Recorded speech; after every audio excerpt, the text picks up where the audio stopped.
Hey guys, welcome back to the channel. It's awesome that you're tuning in. So in today's video we are going to take a close look at the 8800 GT. This is a 512 MB graphic card from Nvidia. This is based on the new chipset the G92. And if you have seen my previous videos, we already spoken of the 8 series cards. And these are those cards that makes it very fascinating when it comes to graphic cards. Because this thing is also an 8 series card with a different chip, it's a different kind of memory amount. But how is the performance? That we're going to talk about today. Code name G92, cores 112, clock speed 600 MHz, the memory 512 MB GDDR3. But what is interesting with this card is that this thing is an 8 series card, but it was a newer generation. And it fell between a couple of cards that I reviewed before. Quite interesting because this thing doesn't consume that amount of energy like the previous models. Didn't get really hot anymore. Still very hot, but not that hot like the previous ones. So it was a very interesting card. So let's take a close look at the other models I've reviewed. So having here the 8800 GTX, this monster card. Therefore it also has the 8800 Ultra and the 8800 GTS that I've all reviewed here on the channel. But we take a close look, where does this thing belong? So basically we're going to move it all a little bit around. The 8800 GT, in my opinion, belongs between the GTS and the GTX. It's not better than the GTX, and that is something we're going to show here on the channel. Because when you're looking at the performance of the 8800 GT, it is interesting. And it was, if you're looking at the power consumption and everything that could, it's quite interesting in my opinion. Alright, so the card has been plugged in, the driver has been reinstalled, I'm ready to go, I hope you're ready. We're going to try out the first game, my favorite game, Blaze Rush. Is a pretty cool game, it looks fantastic. We're going to also try this on full HD, everything put to high, if to come to the quality. Okay, Blaze Rush. And this is a game that is not super demanding, including for the CPU, but just see how it runs on the 8800 GT.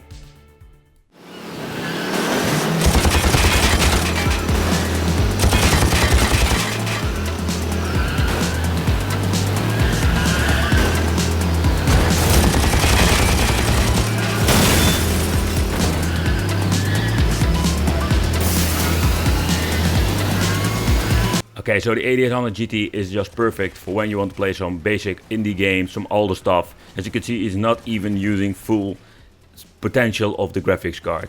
And that also includes for the CPU. Now go!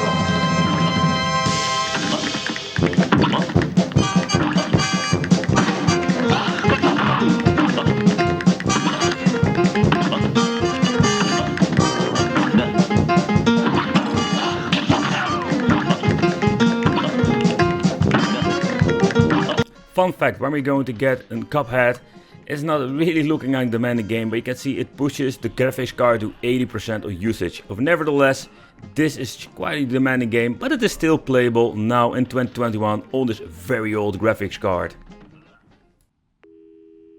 So for Ridge Racer it will be the same story like the previous graphic card. It will give you, let's say, a 30 FPS gameplay. I think it will ruin part of the game because this game is based on speed. But nevertheless, this is what you're going to get when you're having a single 8800 GT inside your gaming machine. It's so cool that you're having this, let's say, little older but still budget graphics card, and you can still play some three-dimensional games.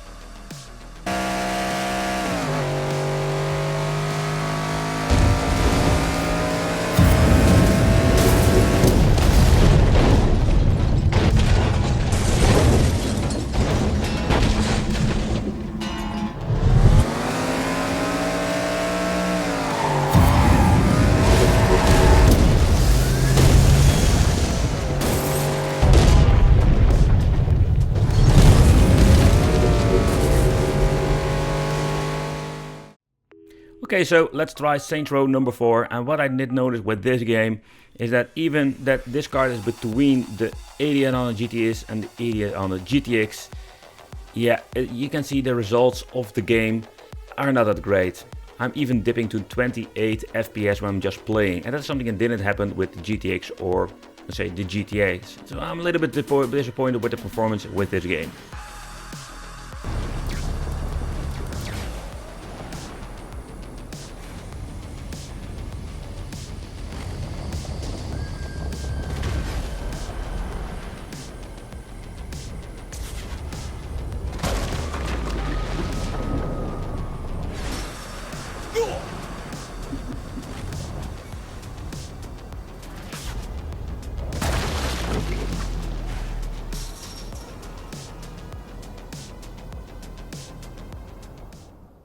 Next up, one of my favorite fighting games, Mortal Kombat 9. Not super demanding, by the way, Mortal Kombat X doesn't even boot up. So let's try this game and let's see how the performance are on this card. Vengeance will be mine! Bring it! Round 1. Fight! Get over here!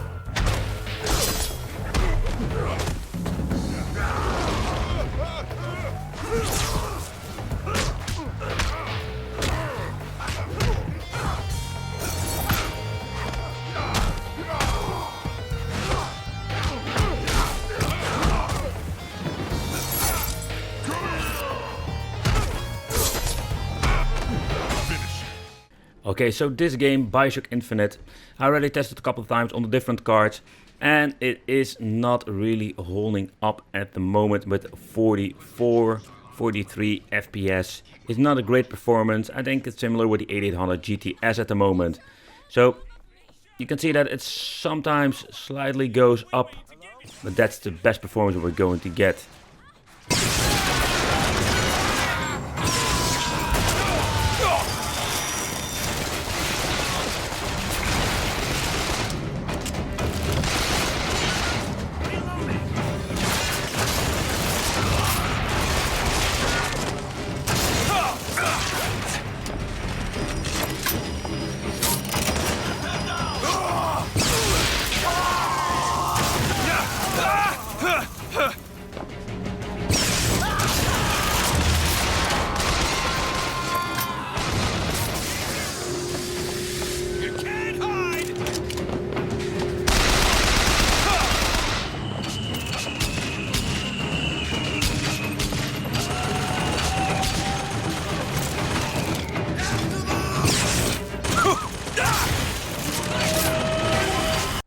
But does it run? Crisis!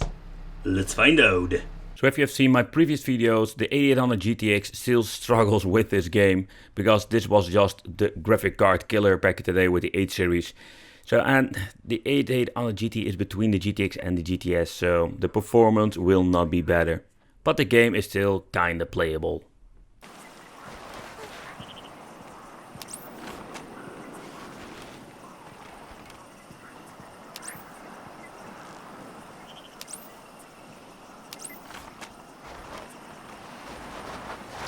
Camuflaje activado.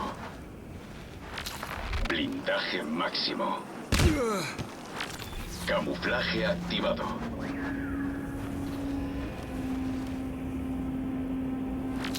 Blindaje máximo. Camuflaje activado.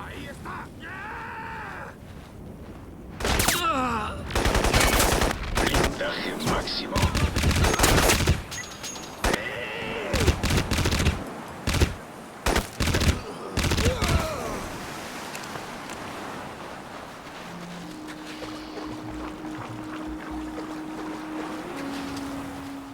The 8800 GT is a very interesting card, and not for the performance, more like what they were doing with Nvidia over there. And what I mean with this is because the previous models I've reviewed were super expensive, very expensive, energy consuming and getting really hot. And they were like involving these graphic cards into something that were affordable for everybody, was not getting really hot, and of course a lot of problems will be solved because the heat problem was a really big problem. But in the end, when you're looking at this card, the performance, it's a little bit disappointing because it was bored between the 8800 GTS and the 8800 GTX.